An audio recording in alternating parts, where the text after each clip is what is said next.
ya conocía algunas de las teorías de ley de Ohm, leyes de Kirchhoff, divisor de voltaje, de corriente, transformaciones, entre otros. Les vengo a explicar un ejemplo sencillo donde podemos aplicar algunas de las cosas que le he comentado antes, como el divisor de voltaje, la ley de voltaje de Kirchhoff, la ley de Ohm y la ley de corriente de Kirchhoff. En este ejemplo, dice que encuentren los valores de V1, V3 y del voltaje en el terminal AB y calcular la corriente de la fuente.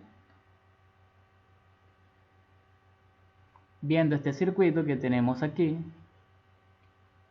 podemos identificar que podemos hacer un divisor de voltaje para encontrar V1 y V3.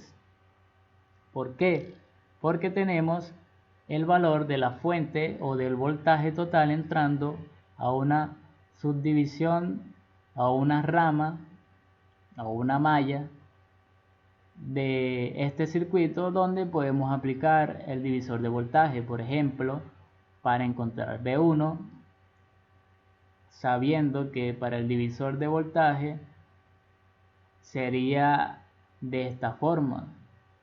Para V1 es el producto de la resistencia en la cual se quiere conseguir la caída de tensión, en este caso es R1, por el voltaje total entre la sumatoria de las dos resistencias en serie, sería R1 más R2.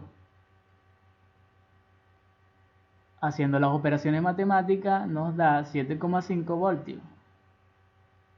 Y para V3 sería igual, pero en este caso, como queremos conseguir V3, el producto de voltaje total sería con R3, voltaje total por R3 entre la sumatoria de estas dos resistencias en serie.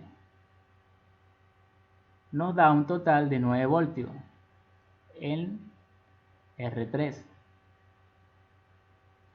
Además, para calcular el voltaje en la terminal AB podemos hacerlo con la ley de voltajes de Kirchhoff, haciendo un recorrido de bucle cerrado o de circuito cerrado, y lo hacemos a partir de V1.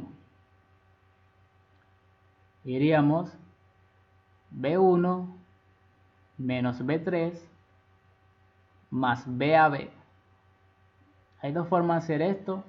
En este caso, como la polaridad va de menos a más, sería menos más V1 más menos V3 menos más VAB es igual a 0.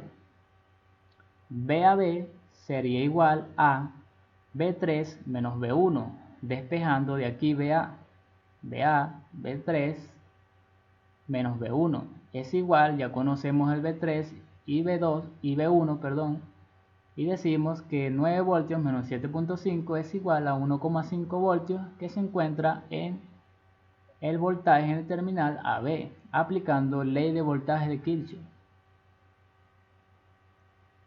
Ahora, aplicamos también ley de Ohm. ¿Para qué?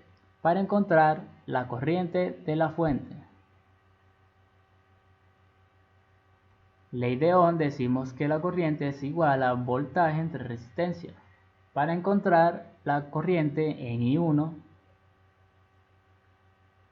simplemente decimos que el voltaje 1 entre la resistencia 1 nos da la corriente 1, que sería 7.5 entre 5 ohm es igual a 1,5 amperes.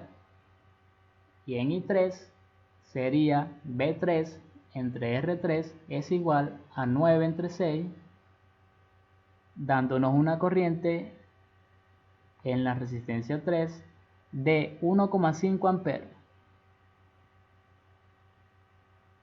Ahora también aplicamos la ley de corriente de Kirchhoff, que dice que la sumatoria o la suma algebraica de cada una de las resistencias debe ser igual a 0.